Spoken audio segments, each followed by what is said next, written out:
Sorry, I'm not sure if you're talking because I couldn't hear you.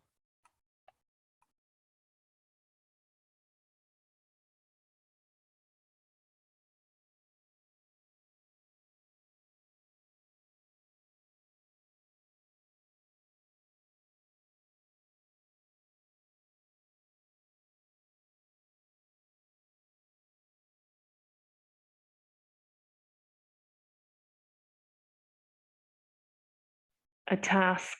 Okay, let me just go back. Hi, Michael. Sorry, were you able to hear me there?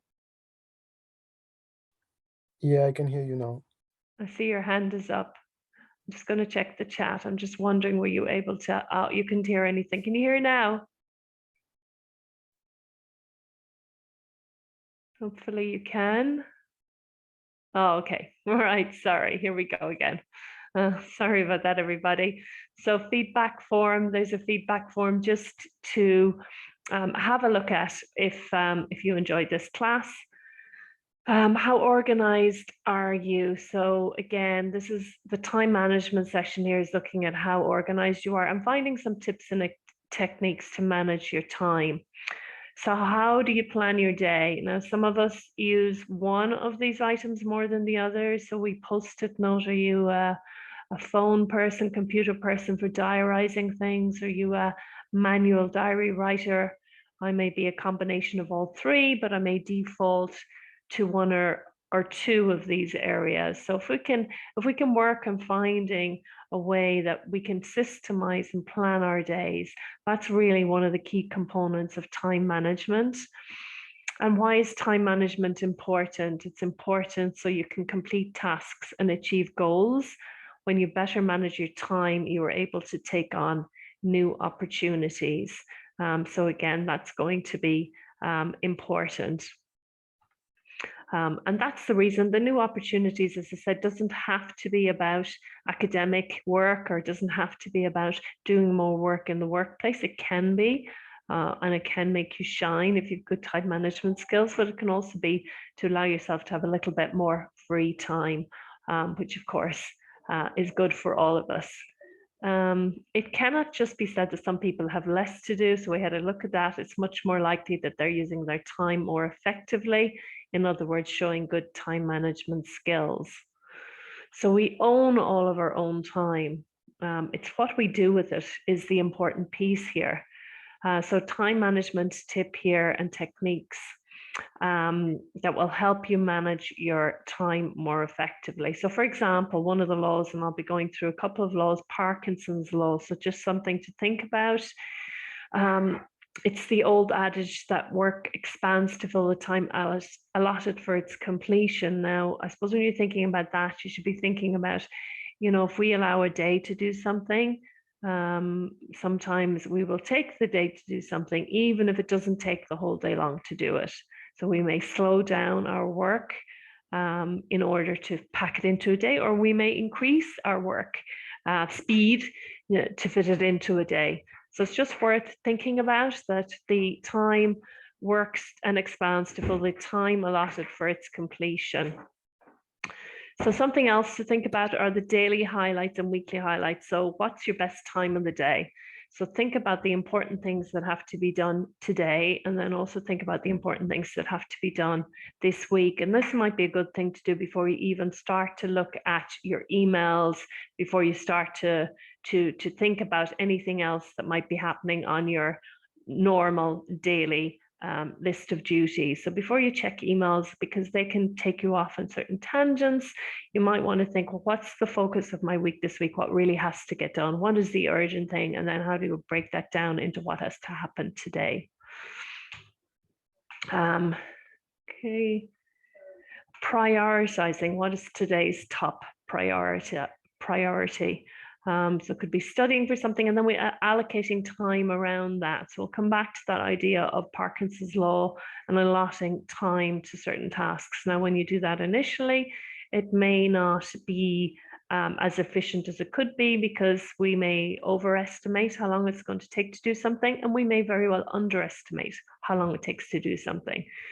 So at the beginning, when we're working on our time management techniques, we're going to have to adjust the amount of time we allocate to certain tasks. As you become familiar with the process, then you will have a better understanding of scheduling and guesstimating the actual amount of time it's going to take to do something. So do the most important task first and complete it first. And again, we're going to move into this idea of removing distractions, removing notifications, removing all of those things that are just going to take you off on a tangent. So you started to do something, your phone goes, you've got a WhatsApp or tweet, and you're like, that's 5 minutes gone responding, and you've lost 5 minutes that you had allocated to do a particular task. So list tasks in order of importance for that day and for that week. So really having a to-do list. Now, whether you do that, as I said, on a diary, if you do it on a paper, you do it on your phone, or if you do it on a post-it, whatever works for you, but just some way that you can track it. I would suggest having some kind of diary on a phone or computer so you can tap into it from wherever you are. But what's important versus what's urgent?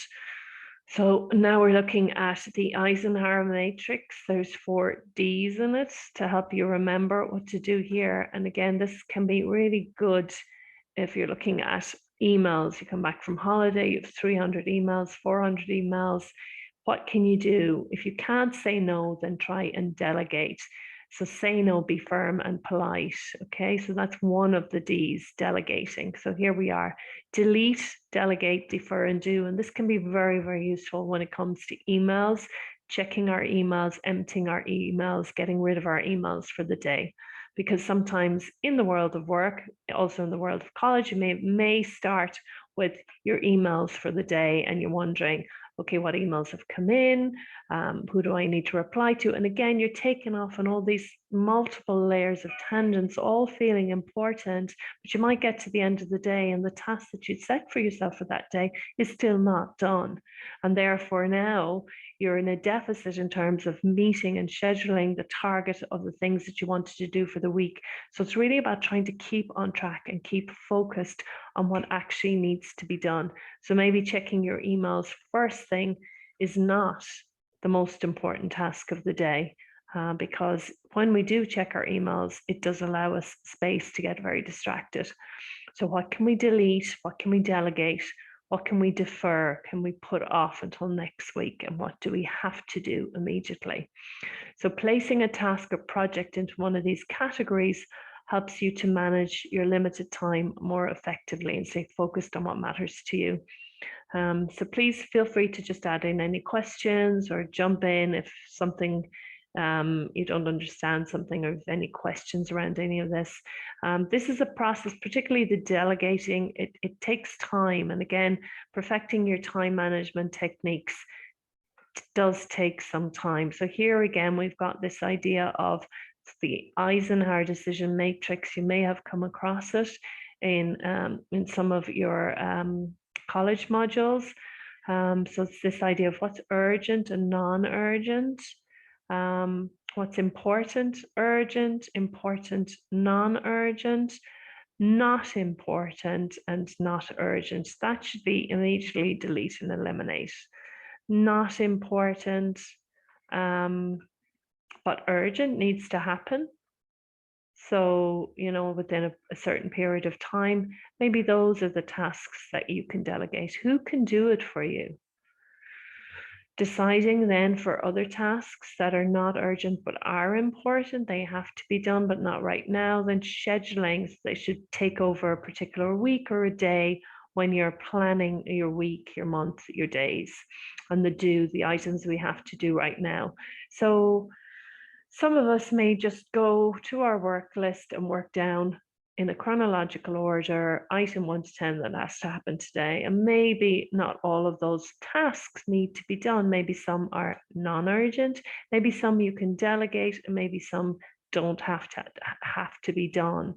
So if we're quite logical thinking and we're working through a process of working through a list of tasks, sometimes it's good to take a breath and a step back and look at the tasks and go, do I need personally, do I have to do all of these tasks? Think about it when you're working on a group project. Is everything over to you? Do you have to do that, or what part of these tasks do you have to do? So taking some time to plan is time that's really well spent, and it will save you time in the long run. So again, we're coming back to this matrix. Is it a priority, or can we delete it? Is it something someone else can do or should do? Are you doing work for somebody else? Again, this is something we need to really look at. We've all come across micromanagers. Maybe we can see a little bit of a micromanager in ourselves. And that's where we really need to stop, put the brakes on, and think about, can we delegate? And delegating involves trust. Delegating involves that you trust the other person to do something. So I think when you're building that trust and when you are delegating some tasks or items for somebody else to do, then there is an element of starting with the very non-urgent tasks. So if it doesn't get done, that it's not the end of the world. And as trust builds up, then maybe you can move some of the tasks that are maybe the important but not urgent tasks, or maybe you can move some of the less urgent tasks onto somebody else. And you may decide to delegate tasks to different members of a team. Some people will be better at certain tasks than others. And what I mean by that, maybe some people are more time sensitive. Some people may have come up with great plans and great workarounds on particular tasks that can be very enlightening, but they may not deliver them on time. So they may not be the person that you would delegate a very time sensitive matter to. So we use different people and we delegate different tasks to different people. Deciding or deferring, does it need to be dealt with now? Can it be added to a project or task down the line? And if it can't be deleted or delegated or deferred, then do it. So it needs to go into your do task for the day. And that system can be very handy first thing in the day when we're looking at all the tasks that need to be achieved by the end of the day. Okay. So really, it's the art of letting go, and it's really about turning your inbox, particularly if it's in relation to email, into somebody else's to-do list. So again, just to keep an eye on that. And I think it's a nice phrase in terms of looking at inboxes. Could that be somebody else's to-do list? That would be nice, wouldn't it?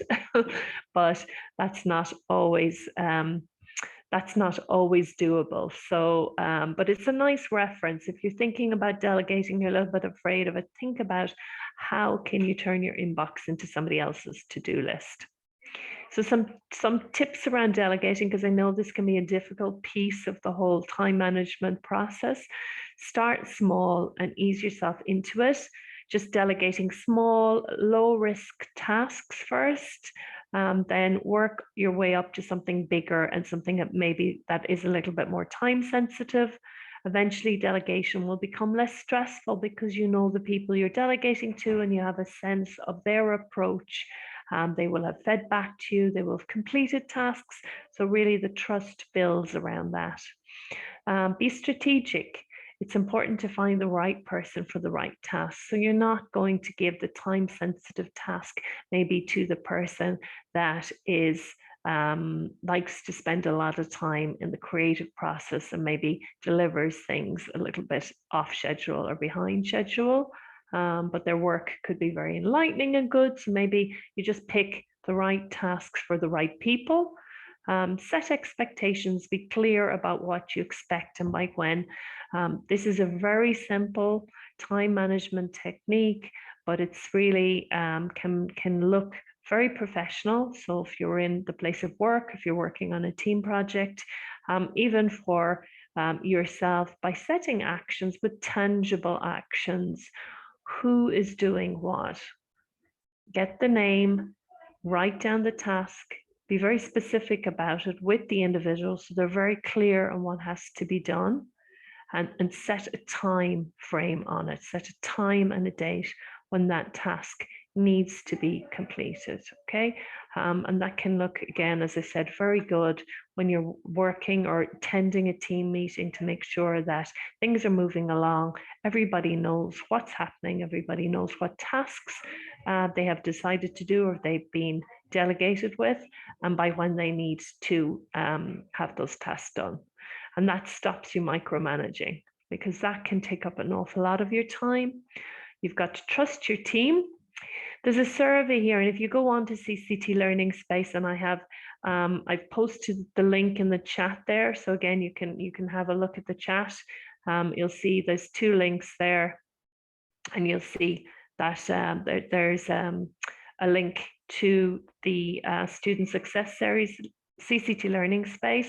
If you click on that link, it'll bring you to the time management section of CCT Learning Space, and you'll get to see the VIA Strengths Survey. And this is a great survey to do with a team. So if you guys are working on any team projects, if you have any team projects coming up, before you start the work on the team, this strength survey, if you get your team members to complete the strength survey, then feedback to the group what their strengths are. And the idea of strength surveys are that they're used in organizations. There's strengths-based reviews now, instead of an annual review, which follows a certain process about, hey, you're good at this, but you need to improve on that. The strength survey looks at what are your strengths, where can you use those strengths, where can you use those strengths to help you where you might need help, and where can you use those strengths to move you in the direction where your strengths are going to be of most benefit to an organization and to yourself.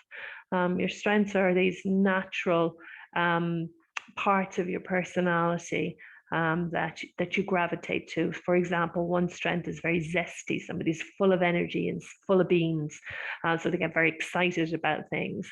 And another strength is somebody who's very calm and fair and measured. So those two strengths may seem like opposites, but in fact, in a team dynamic, they work very well together, because the zesty person can be reined in a little bit, and the conservative person, the person that's very cautious, can be, reassured that maybe the project needs to move in a certain way. So I find the VIA Strength Survey is really useful, where you might have conflicting characters, and it's really sometimes an issue that people just have different strengths.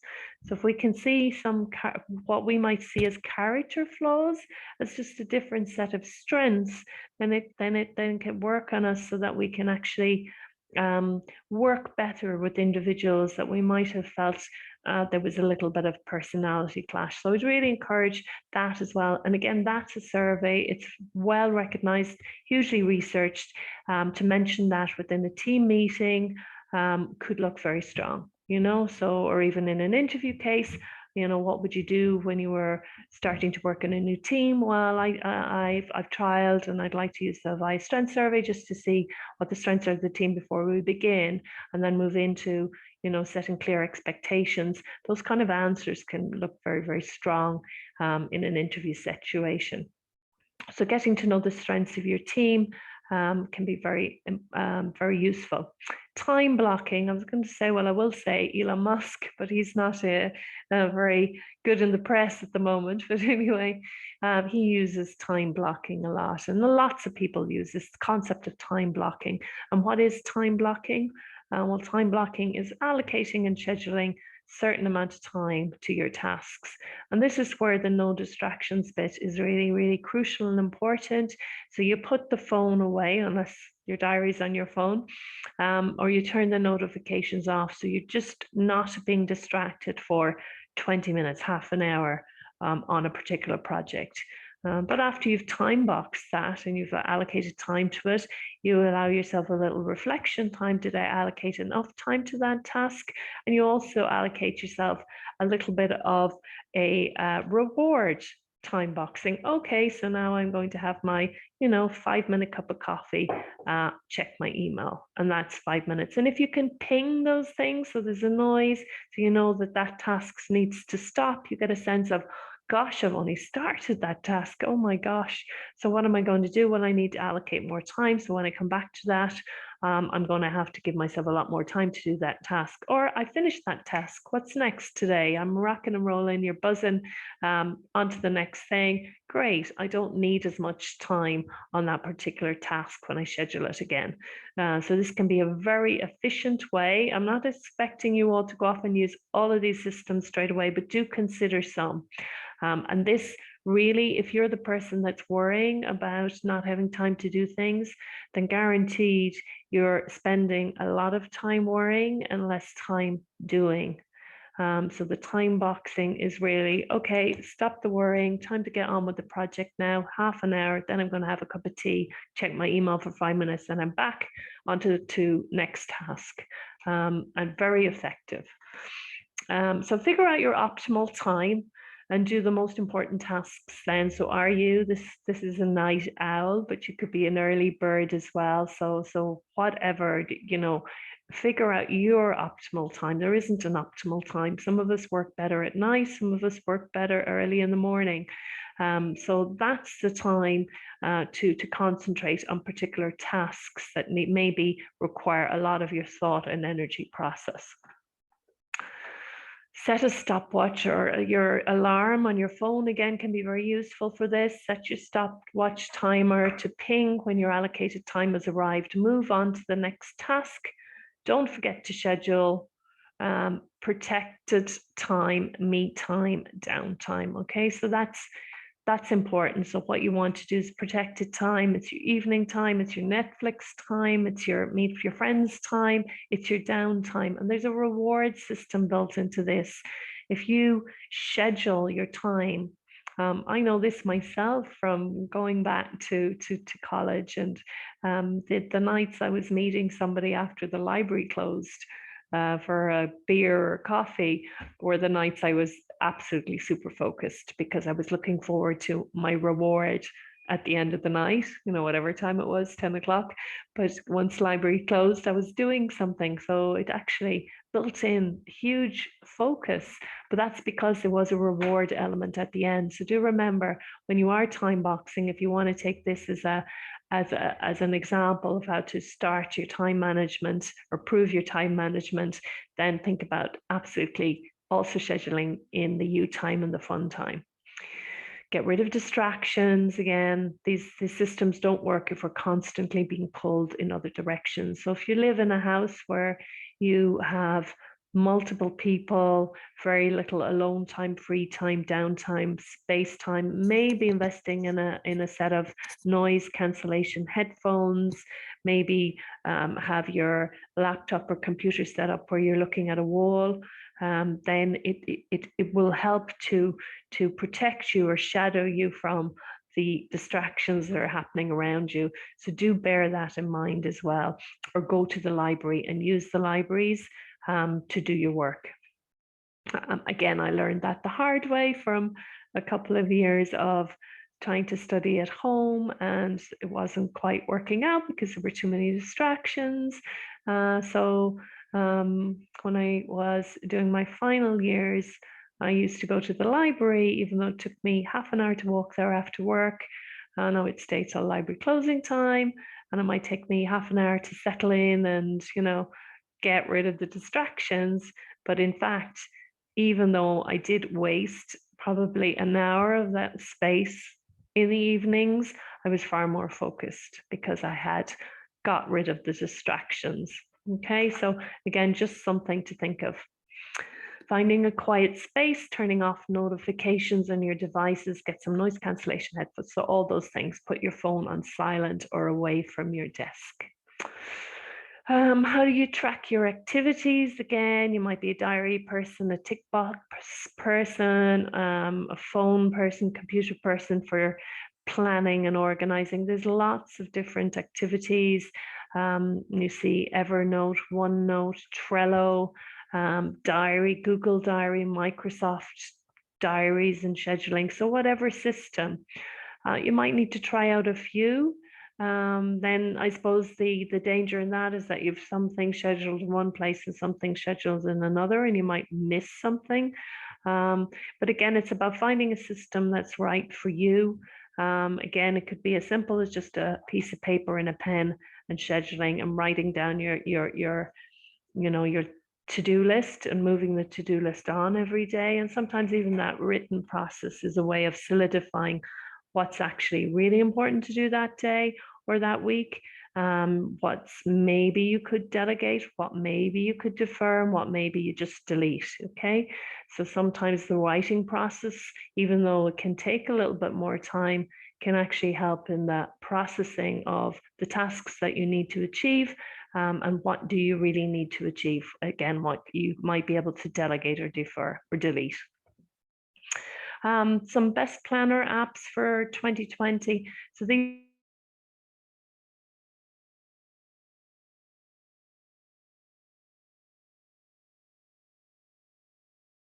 slides are, all of these will open onto the links for all of these planner apps of 2022. So 3 things for iOS: Google Calendar, Awesome Calendar, Trello again, fantastical, Microsoft Outlook. So again, there's lots of planning apps out there again, and a lot of them are free to use. So do consider getting yourself a planning app when you start this process. There's also some project management links. So I just tied in a bit of project management into this session. And again, on CCT Learning Space, you'll see that there are resources that may interest you. I'll show you the 2 areas when I finished the slides. Again, if you're interested in project management, which is very connected to time management, there's the best project management tips for beginners, powerful tips, project management tools to consider, eCollege free project management course, and Alison.com. There's a couple of free project management courses. Again, these are things that could look very good on your CV. And again, they may very well help you with your time management if you're managing projects. Goal setting is another thing that can help with your time management. So setting your goals and thinking about, well, what goals do you need to achieve? And these could be your long-term goals. And sometimes this ties into the motivation of why you're here in the first place. What is that? So there's a model around the goal setting. It's specific, measurable, achievable, relevant, and timely. And again, sometimes when we're feeling a little lacking in motivation, it's dark out there tonight, it's wet, you're studying, you've got assignments, there's exams coming up, so it can be a bit overwhelming. So sometimes we need to go right back and remember why we're doing this in the first place and why is it relevant. You know, they are here. Why is it relevant to us to be doing what we're doing right now? Sometimes we need to tap back into that to find our enthusiasm and our engagement and our motivation again. And sometimes just, depending on the winter, it can be just harder for some people. The cold, the dark, a lot of our students are from warmer, sunnier climates that don't get dark at 4:30 or 5 o'clock in the evening. So tapping back in sometimes to why you're here, what you're doing, why you're doing it, and thinking about what those goals are. Now I have some videos on CCT Learning Space and some more worksheets around goal setting. So if you want to have a look on there, please do. But it can be very important to tap back in sometimes. What do we want to achieve? And again, we can apply this to work and to our college. What do we want to achieve? We want to get our degree, diploma. How are we going to do that? Is it attainable? Is it realistic? Is it time bound? When does it have to be done by? How do we break that down? And this is the bit where the time management comes in. What do we need to have done in 3 months? What do we need to have done in 6 weeks? What do we need to have done in a week, 2 weeks?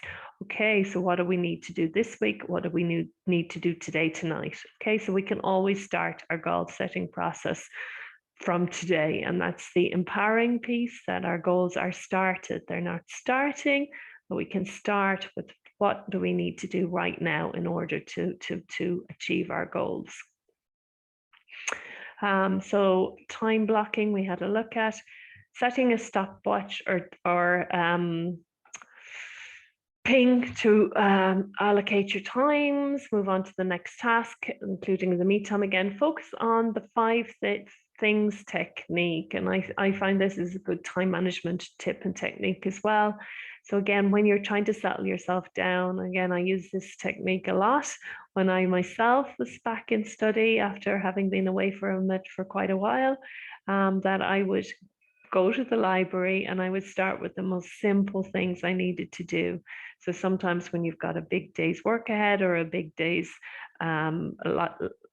study schedule, you need to get your head in the zone. So avoiding and putting away the distractions is all well and good, but maybe some days you'll look for distractions just because you're just not settled.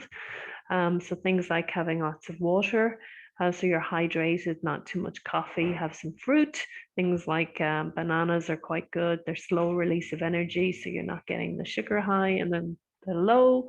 But also then having 5 simple things. And I mean, when I'm talking about simple things, it could be just, highlighting certain chapters that you need to review and read, making a list of the things you have to do for that day. So going right back to the scheduling. And by the time you've got to the fifth item there, you will find that you are actually in the zone. It really works.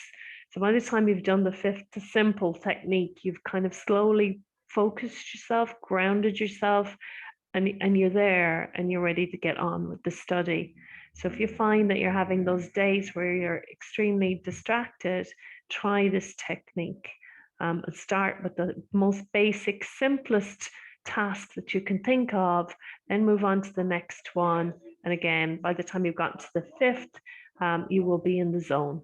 So just to recap, prioritizing and daily highlights are important. So what's the priority for the day? So whatever system you use, if it's an online system, we looked at things like Trello and Evernote and Microsoft Office and Google Calendars. What is the priority of the day and what are the priorities of the week? Because they may be different priorities. What's the most important things that have to be done? And if it's over a month, but it's not urgent, then you might want to write that on top of every day you're scheduling work, that this actually has to be done by the end of the month, because at some point it will become urgent. Remember the delete, delegate, defer, and do. If you get a lot of emails, think about them as somebody else's to-do list. Very important, this one, the distractions, because you really lose time doing this. And worrying about your lack of time is also a distraction.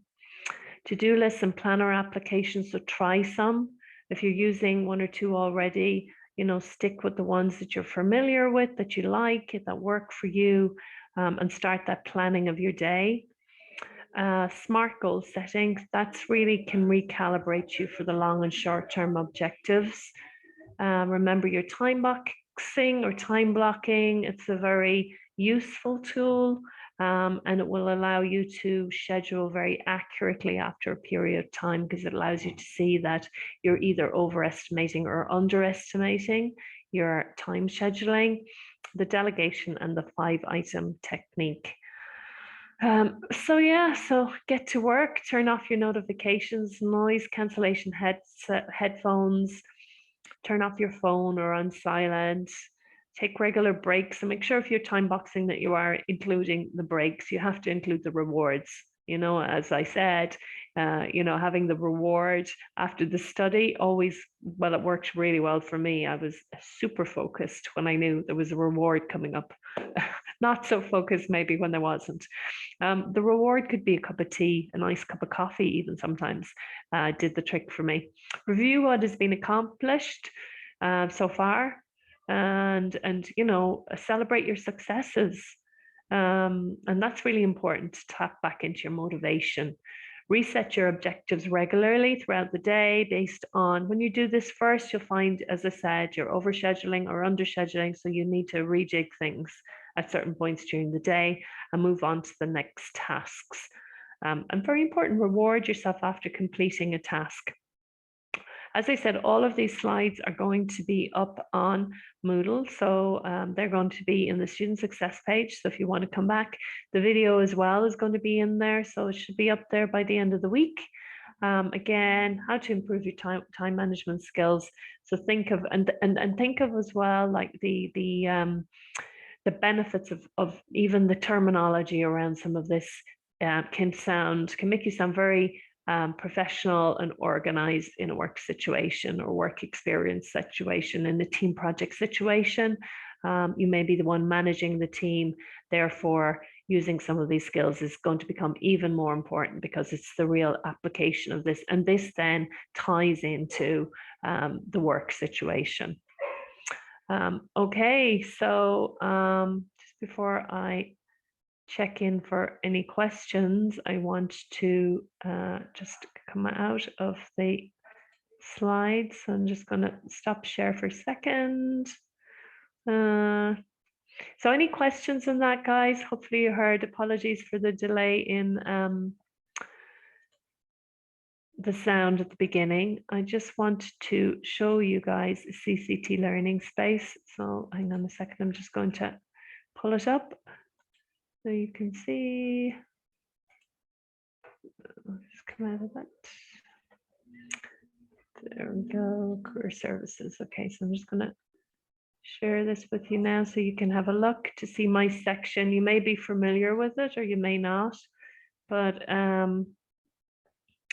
here you'll see that's CCT career services. So that's CCT learning space. This is open source. So look, you can just go and do a Google search of CCT learning space and it will come up. You'll be met with this main screen here, and all of the career services guides are down under topics. Third one down here, career guidance services. And that's there. And you'll see there's different pages for different things. You may be familiar with it, but this is the way to access all of my resources. So when you log in here, then the tabs come up for all the different links, and the time management tips are on here. Just going to close out of, there we go. So you'll see you've creating a market ready CV, interview preparation, using LinkedIn, recruitment and networking events, graduate jobs, internships and employment, Europass, visa permit information, industry news, what's happening out there. And there we go, effective time management tips. And also have some links on sustainable development, active citizenship, health and well-being, presenting tips, and e-portfolios. So here we go. So you'll see here are the links, best planner apps for 2022, importance of smart goal setting, the VIA Strengths Character Survey. Take the free survey is here. Very strong to do with the team when you get together and you want to find out their strengths. You'll be introducing this new idea to many people who have never maybe heard of what the character strengths. And again, you'll start to see it when you're applying for jobs, strengths-based interviews. So they're interviewing you on your strengths. And so if they're interviewing on the strengths, they expect you to know what they are. And they're probably referring to this reviewed and evidence-based character strength survey. So there it is. So different time management tips. So tips to work smarter, not harder. Again, you can have a look at these. Improve your time management skills. So I'm going to be updating that video with the video from today's session. So I think that's about it. I'm going to just stop share, but if you've got any questions, you can let me know. If you wouldn't mind filling out the survey there on the feedback survey, that would be great. I'm here just for a few moments if anybody's got any follow-up questions. So I hope you enjoyed that survey, and I will see you in 2 weeks' time, and we'll be looking at CVs. So do join me then. Okay.